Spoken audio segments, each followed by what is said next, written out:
শীতকাল মানেই হচ্ছে পালং শাক। আর আমার প্রতিদিনের খাবার তালিকায় পালং শাকটা অবশ্যই থাকে। আমি পালং শাকটা ভেজে এক সাইডে রেখে দিলাম। সেম ফ্রাই প্যানে আবার দিয়ে দিলাম একটু সরিষার তেল আর দিয়ে দিলাম আলু। এগুলো কিন্তু দেশি আলু, এই জন্য ছুলি নাই। আপনারা আবার নোংরা ভাবিয়েন না, নোংরা না, দেশি আলু ছোলা ছাড়াই মজা লাগে। কিউব কিউব করে কেটে আমি তেলে ফ্রাই করে নিয়েছি, হালকা লাল লাল করে ব্রাউন করে। আর লইট্টা শুটকি আমি গরম পানি দিয়ে খুব ভালো করে ধুয়ে নিয়েছি। এগুলো আমি কক্সবাজার থেকে এনেছি, শুটকি পল্লী থেকে। শুটকিগুলো অনেক মজাদার। আমি শুটকি আর আলুগুলো একসাথে ফ্রাই করে নিয়েছি খুব ভালোভাবে। আর এই শুটকিগুলো আজকে আমি রান্না করব, দেখতে থাকেন কি দিয়ে ভুনা করছি। আর এখানে দিয়ে দিলাম হলুদ, লবণ, মরিচ আর একটু জিরা গুঁড়া। এটা দিয়েও কষিয়ে নিলাম খুব ভালোভাবে। আর মেইন রান্নার মজাই হচ্ছে কষানোতে। আপনি যত ভালোভাবে কষাবেন এত বেশি মজা হবে। আর এইখানে হচ্ছে পেঁয়াজ, রসুন, এটা হচ্ছে পুঁই বিচি, আপনারা কে কে খান পছন্দ করেন জানাবেন, আর টমেটো সব একসাথে হচ্ছে আমি মিক্স করে দিয়ে দিয়েছি। আর দিয়ে ভালোভাবে এখন কষিয়ে নিব। ভালোভাবে কষিয়ে হচ্ছে আমি বসাই দিব। ভালো করে কষিয়ে নিচ্ছি। এখানে কিন্তু পানি দেওয়ার কোনো প্রয়োজন নাই। এখানে যেহেতু আমি একটা টমেটো দিয়েছি, টমেটোর থেকে হালকা হালকা একটু একটু পানি বের হয়ে কিন্তু আপনার এই তরকারিটা একদম ভালোভাবেই কষানো হয়ে যাবে।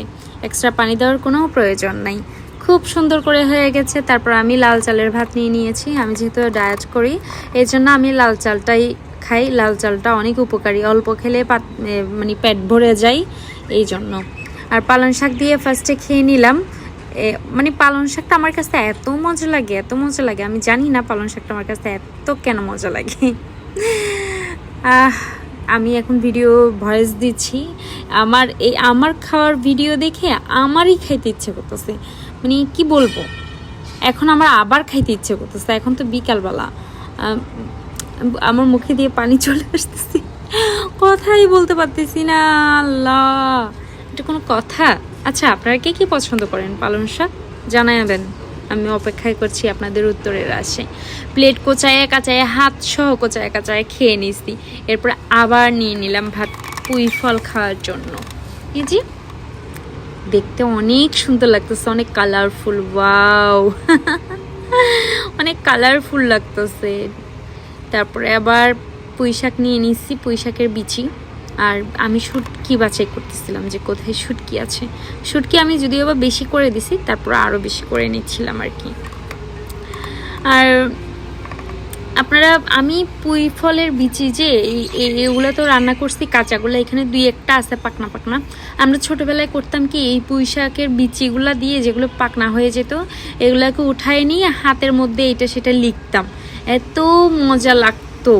আর আমি খাচ্ছি আর রিভিউ দিচ্ছি, রোদে বসে বসে খাচ্ছি। আসলে অনেক মজাদার ছিল খাবারটা। শীতকাল মানেই তো হচ্ছে মজা, মজার মজার মজার খাবার খাওয়ার দিন। আপনারা সবাই ট্রাই করবেন। পুঁই ফল, পালং শাক, শাক সবজি সব কিছু। আমি বলছিলাম আপনারা একটু খান, আপনারা একটু খান, খান খান, নেন নেন নেন, খান খান খান। আপনি যেহেতু খান নাই, আমি খেয়ে নিলাম। Tata, bye bye.